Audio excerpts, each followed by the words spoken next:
Hi everyone, we're talking about mantis piercings today. If you don't know what that is, you probably didn't click this video on purpose, but this is what mantis piercings look like. Body piercers call them forward-facing nostrils because mantis piercings are just like a nickname, kind of like spider bites or snake bites or whatever else, instead of bottom lip piercing times 2, you know, like that vibe. So when we check your anatomy to see if you have the anatomy for this, we stick your finger up your nose, see if there's enough room to put a labret bar through there, and make sure that the tissue isn't too thick that it won't heal. How should you clean them? So your piercer, when cleaning and prepping the skin, they clean it with alcohol on the outside, not the inside. Red flag if they do, because it shouldn't be up your nose. Then an antiseptic on the outside in a circular motion, and then a different gauze or cotton swab to do the inside in a circular motion as well. I am home right now, guys, by the way. Home for the weekend. That's why I've got my uniform on and sat with the cat. How do you keep these piercings clean? Okay, so you can use sterile saline. You can buy this from your body piercer. It's either Pierce Med, Needle Med, you get the vibes. I can put pictures here. I can also put links below to my sterile saline that I sell on my website. Yeah. And then you can either do that, or you can let the water run on it in the shower.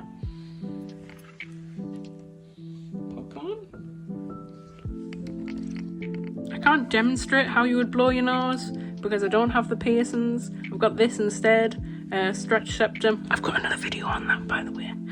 Anyway, so just blow your nose like normal. Put your finger on one nostril, blow into the tissue. Put your finger on the other nostril, blow into the tissue. But try not to touch the jewellery too much because you can irritate. How much are they? Well, every body piercer is different and charges different things depending on their setup and whatnot. But when we pierce them at our studio, it is £40 per piercing, and they're classed as 2 piercings. If you're looking for a unique piercing, this is definitely the unique piercing, especially if you want it on your face. It is like the center point of your face, the party piece. How is it done? A lot of piercers do them differently, but me, personally, I use a receiving tube, a small receiving tube up the nostril. It kind of just looks like a really hard straw. And then I pierce from the outside in, so it catches the needle on the inside, and then I transfer the jewellery in. And then I do the same on the other nostril. But other piercers, they might freehand it. They might use a blade from the inside out.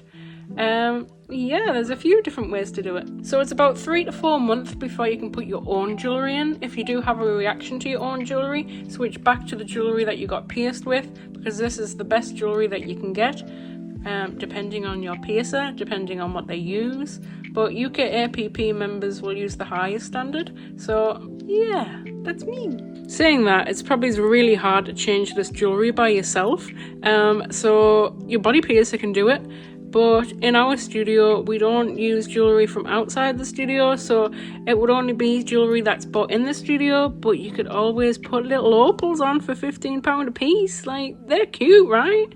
Going back to the subject of knocking them and catching them, try not to do this. Like, they will look perfect on your face, and if you knock one or catch one, if you've got an opal or a gem or whatever, it'll start facing the floor or over there. You know, it won't be facing forward anymore, and it'll heal like that, and you'll have to get it redone if you wanted it to be straight again, which, why wouldn't you want it redone again? You wouldn't want a wonky one, right? So due to its unique placement, definitely go to a body piercer that you've seen do these before, you've seen their portfolio, you like their portfolio, you think, this is the perfect person to pierce some holes in my face for the rest of my life.